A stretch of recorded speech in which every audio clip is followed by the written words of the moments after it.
When a silent movie icon was shot dead in 1922, police suspected two of Hollywood's biggest stars. A voice cries out in the early morning of February 2, 1922. Henry Peavy has just discovered the body of his boss, director William Desmond Taylor. A single bullet ripped through his back the night before. No one could have suspected it then, but two of Hollywood's biggest stars will be accused of the crime. The man who would become William Desmond Taylor came into the world as William Cunningham Dean Tanner on April 26, 1872 in County Carlow, Ireland. When he turned 18, Taylor left the Emerald Isle behind for the United States to work on a Kansas ranch. At the time, many wealthy families sent male offspring to America in hope of turning their sons into gentlemen farmers, which is a posh way of saying that they cultivate the land for pleasure rather than profit. Once in Kansas, though, Taylor never became the gentleman farmer that his parents envisioned. Instead, he fell back into a hobby that he had before he moved overseas: acting. He ended up leaving the Midwest behind for New York City, where he worked at an antique store and started dating the owner's daughter, Ethel May Hamilton. On December 7, 1901, Taylor and Hamilton made their love official. They wed at the little church around the corner in New York City. A year or two later, they welcomed their first child, a daughter. But the newly married Irishman had a lively social life that involved lots of drinking, and he had multiple affairs during their marriage. Some thought he might be depressed, too.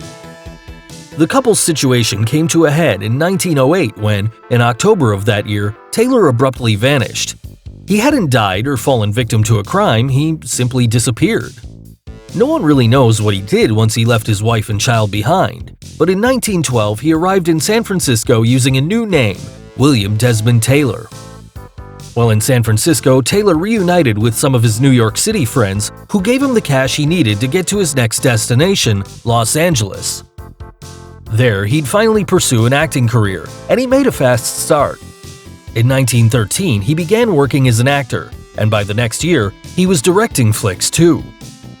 In 1918, Taylor took a brief hiatus from Hollywood in order to enlist in World War I. The then 46-year-old joined Canada's Expeditionary Force and sailed to London with the rank of private. The squadron was stationed at Dunkirk and eventually in Bourget, France. In May of 1919, though, he was back in LA. Upon Taylor's return, he attended a banquet in his honor thrown by the Motion Picture Directors Association. And from there, his directing career really took off. Indeed, he helmed films that featured some of the biggest stars at the time, including Mary Miles Minter, his protégé, who would go on to star in Anne of Green Gables. Some, in fact, considered him to be the most famous director of the time. Shockingly, it took this long for the director's wife, Hamilton, to realize that her ex-husband, whom she had officially divorced in 1912, was still alive. She and her daughter, Ethel Daisy, caught a glimpse of Taylor while watching one of his movies, Captain Alvarez. Hamilton told Ethel Daisy who the man was. As a result, she sent her father a letter. In 1921, 13 years after he had disappeared from the city, Taylor returned to New York City to see his ex-wife and daughter. From then on, he made Ethel Daisy his heir, should something happen to him. Little did he know, something would happen to him very shortly thereafter. Neighbors knew Taylor to work late into the night, so the fact that his light stayed on didn't raise any alarm bells on the February 1st evening in 1922. But by the next morning, screams rang out in the upscale Westlake neighborhood where the famed director lived. It was Taylor's hired helper, Henry Peavy. According to the timeline, Peavy shrieked into the quiet morning, "Mr. Taylor is dead! Mr. Taylor is dead!" As he shouted, he ran backwards and forwards in the yard. Soon, a crowd formed inside the director's bungalow, where he lay dead on the floor. Someone claiming to be a doctor then examined the body. The self-proclaimed doctor looked at Taylor's body and decided that he had suffered from a stomach hemorrhage, killing him during the night. But when forensic investigators arrived on the scene, they drew a very different conclusion. Indeed, they flipped the 49-year-old over to reveal a gunshot wound on his back. And with that discovery, neighbors started remembering things they had heard and seen that could be connected to Taylor's death. Some recalled hearing the backfiring of a vehicle around 9 p.m. on the night of the murder. Indeed, one couple had even peered outside when the noise rang out. They then supposedly saw a man walking out of the director's bungalow.